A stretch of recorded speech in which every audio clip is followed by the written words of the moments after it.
Hello, hello, hello, beautiful people. Welcome to the Matrix Study Hall. This is Miss Oracle. All right, y'all, let's go ahead and get into this. I titled this one The Target Individuals and the Ghost of Margaret Sanger. Okay, so hold on, let me make a correction here. Yeah, the Ghost of Margaret Sanger. Now, I'm going to be touching on the whole eugenics movement. This came to mind because these things are literally the groundwork of what we're seeing right now in modern society when it comes to inequalities, when it comes to healthcare, just all of society, education, all of that stuff. Okay. Social policies persist today based on the groundwork that was provided through eugenics. Okay. Especially as it relates to those of us that are African American descent. And this is something very important to understand and unpack because this is not only a very painful and complex legacy that was left by Margaret Sanger, but the ghost of Margaret Sanger, who is a very controversial figure, um, actually are very much prominent right now. These are problematic implications to what was meant to completely dismantle and cause decline as a group, as a family, when it comes to African Americans. Okay, and so I definitely want to go ahead and get into this because yeah, when we don't know where certain things come from, we tend to begin to internalize and think that okay, no, we just can't get right. No, there was concerted effort to the point where we are the way we are now.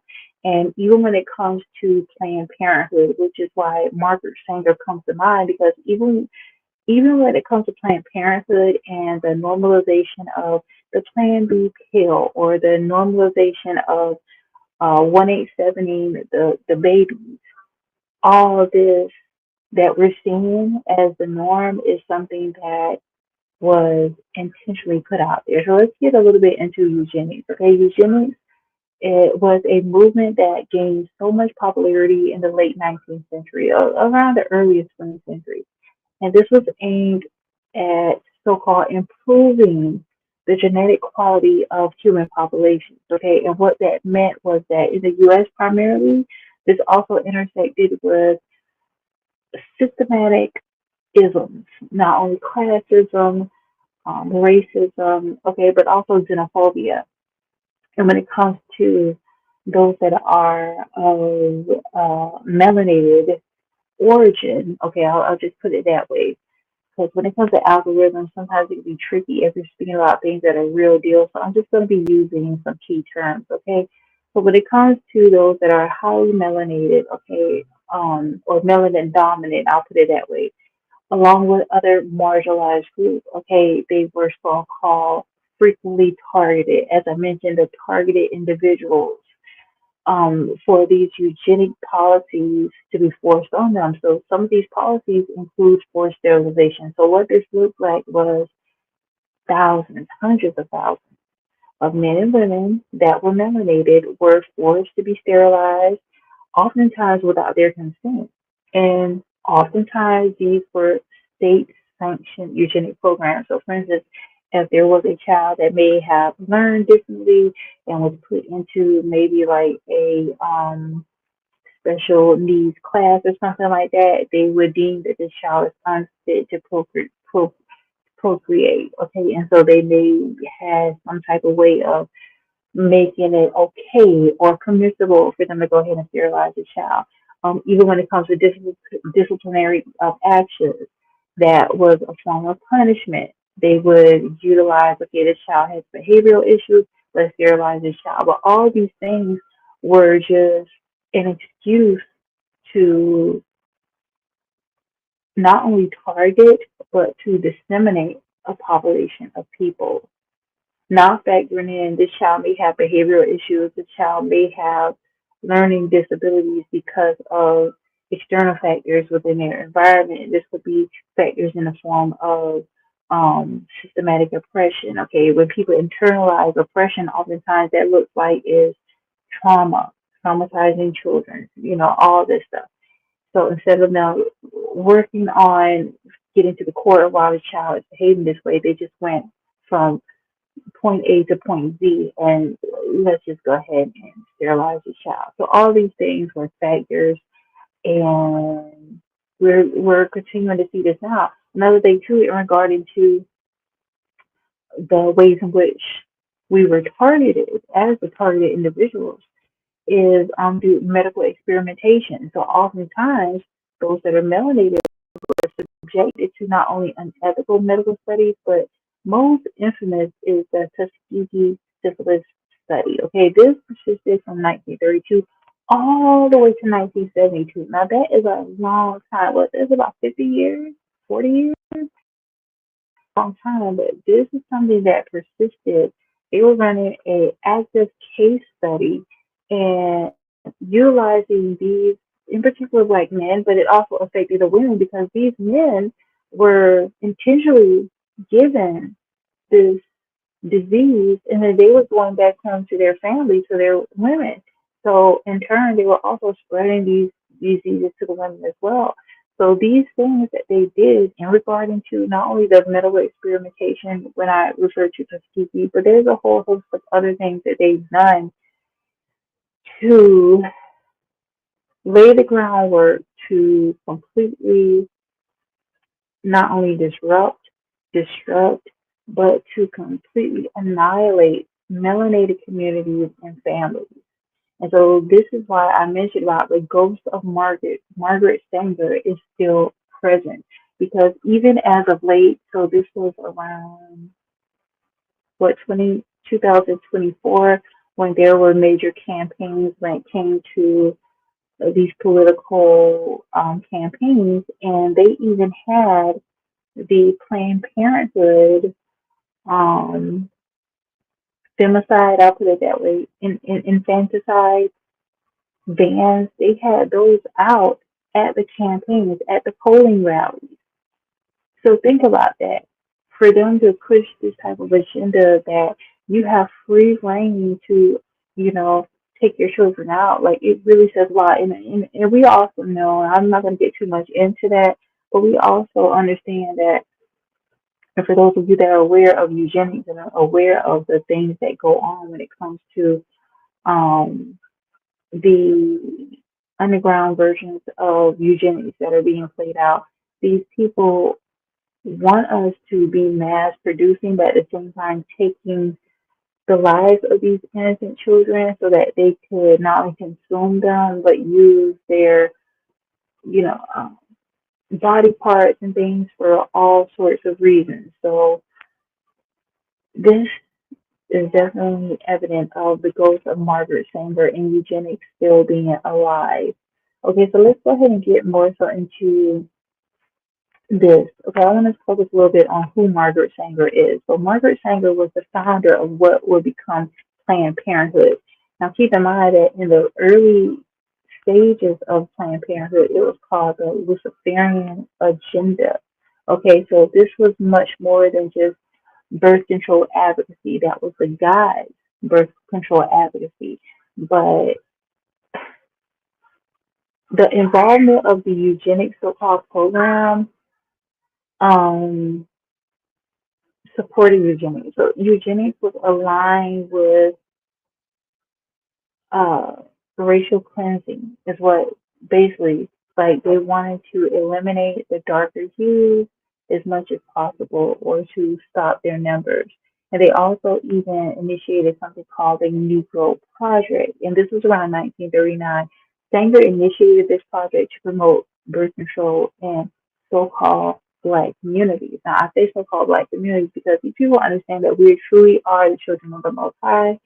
And so they wanted to do their very best to make a big impact. And so this is why they would even incentivize, they would use even people that were in a pastoral position, which is really messed up. They would even use people that were preachers and ministers to infiltrate, and doctors to infiltrate African American families and push forth their need to partake in Planned Parenthood, their need to get on birth control, but it was all ultimately a pipeline for them to partake in unaliving the baby. Okay, a lot of coercion. All this had to do with population control, and as I mentioned, doing their best to stop the rise and the return to true divinity of the melanated people. And I also want to share that this has deep-seated occult operations, okay, at the base of all of this. Because keep in mind that eugenics is something that also was a part of the Third Reich. It was a part of what Hitler believed in as well. And so the connection of eugenics and population control, these are occult operations, and although they may seem covert, now they've become so emboldened that they're just putting these things out. So you can even see, like, even within their imagery or the flyers they put out, if you have a keen eye to this stuff, you can see the symbolism. You can see the ode to secret societies and Freemasonry. Okay, also their esoteric philosophies. Okay, all these things are intertwined with the ideologies of what they truly believe in, and is satanic at its core.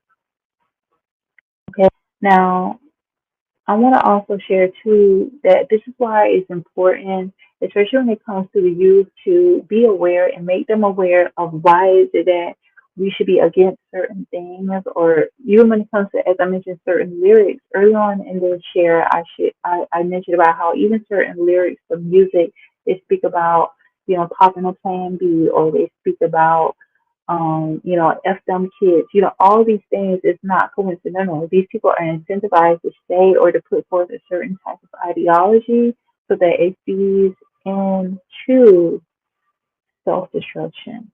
It feeds into the eugenics agenda.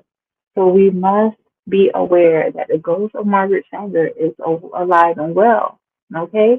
And it's not a coincidence why they try to refashion it as if it's something cool and trendy, but it could be the furthest thing from the truth.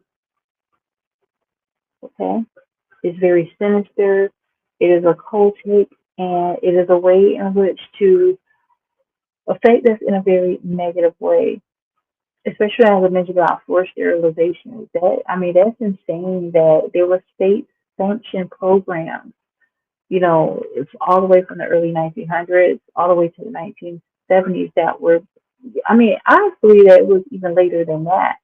But even, for instance, there was this so-called term called the Mississippi appendectomy. So this was coined by the civil rights leader Fannie Lou Hamer, and it was a euphemism of unnecessary hysterectomies performed on Black women in the South, often under the pretense of treating other medical conditions. So why this is so problematic is because even when it comes to my own family, I know that there's a lot of women in my family that had elective tubal ligations or hysterectomies. And people don't realize that when you partake in certain things like that, you are affecting your whole system. Just because you may think, like, they may remix it and make you feel as if, okay, if you don't want to have any more children, you should opt to do this. But you're supposed to keep these internal organs for a reason, whether you choose to have children or not. And when you interrupt the flow of these different systems in your body, especially as a woman, you're in for other health issues. And furthermore, they're utilizing melanated women and men, but in particular, I speak about these hysterectomies. They're using melanated women in order to further whatever sick and twisted agendas they have, to use their bodies as hosts to just pick and choose or as guinea pigs. Okay, and oftentimes it is a lot of, these women are told these things like, okay, you need to do this or your life could be in jeopardy. They use these things under a coercive pressure. Oftentimes they're telling you that you need to do these certain things when you're in a very stressful situation, like you're in the midst of childbirth or some unrelated surgery, even if you are experiencing like a stillbirth or something. They take those opportunities where you're the most vulnerable to try to spring these things on you. And so this is why Like I had to become well versed in the truth of what these people really were up to because I used to be very naive and gullible. I used to think like, oh, these people take the Hippocratic oath, excuse me, when it comes to medical professionals. But I had to learn the hard way that oftentimes these people have very sinister objectives and they do not care that you are a woman if it's another woman. They do not care that you're a mother or a wife. They don't care about none of that. They have sick, twisted ideas about what it is that you should be doing with your body, and whatever it is that they need, right? They may need your organs or your child's organs for whatever reason. And even if that means that they're going to put you in distress, they don't care. They're going to put forth your agenda, and this is a form of being targeted. So you gotta be very well versed, read up on these things, and make yourself aware because it's not a game. You don't want to fall victim to being a targeted individual.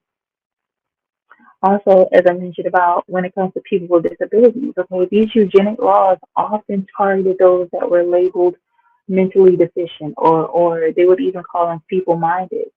And these people oftentimes were subjected to so many different biases. And there's this case, I think this lady is in North Carolina, but when she was very young, when she was a youth, they deemed her as mentally deficient, feeble-minded, and they performed some type of sterilization unbeknownst to her, based on the type of class that she was in. And when she became older, she wanted to have a child and was not able to successfully do so and discovered that she was sterilized. And so it's very heartbreaking that a lot of our people have gone through things that they had no consent to.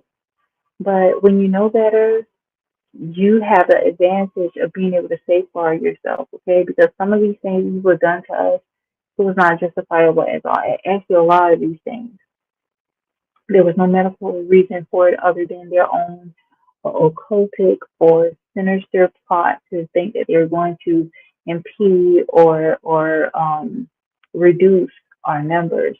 Another thing too is target individuals could be people that are impoverished, also incarcerated populations. There's this other book, and we're going to be covering this later on. We're going to be doing a book club pretty soon. I'm going to go ahead and get into that on this channel. But I want to read this book called Acres of Skin, which is how they speak about the medical experimentations. And there's another book too. I can't remember it off the top of my head, but basically how they do these medical experimentations on people that are incarcerated, in particular those that are melanated, and this is something that is well known. Keep in mind that if you are institutionalized or incarcerated, they deem you as, when it comes to the government, you're deemed as a slave.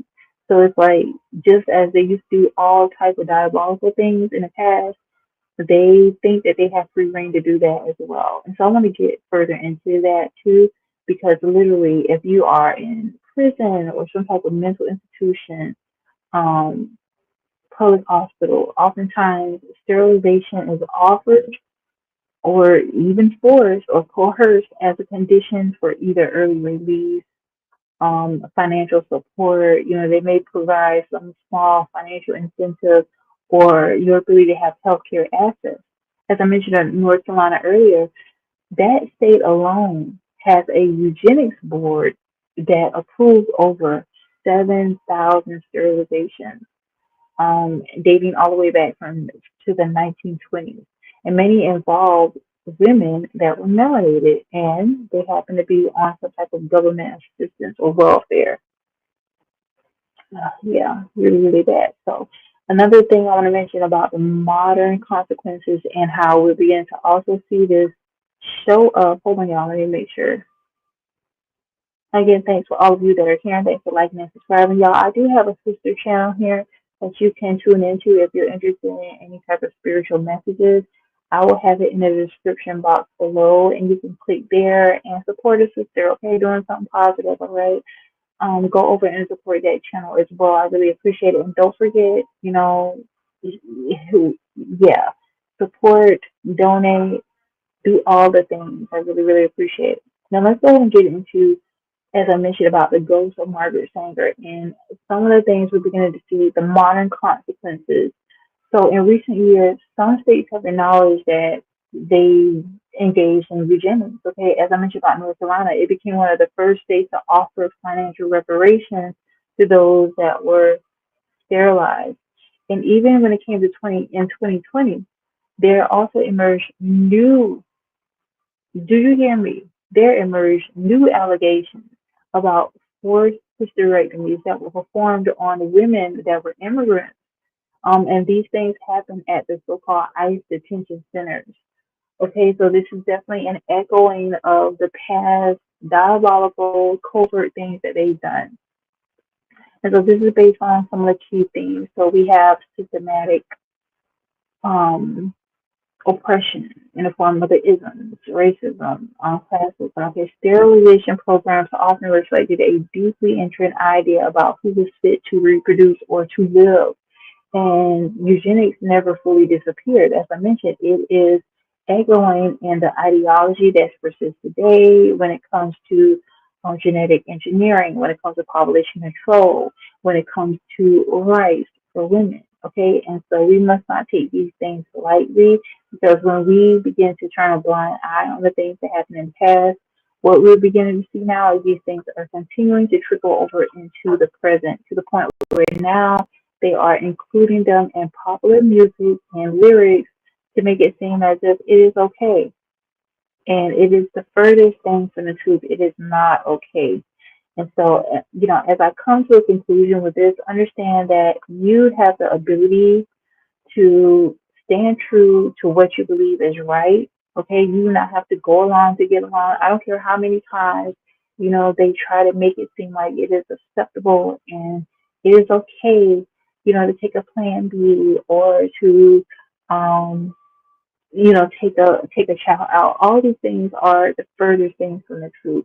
And you're feeding into literally self annihilation when you turn a blind eye to the truth.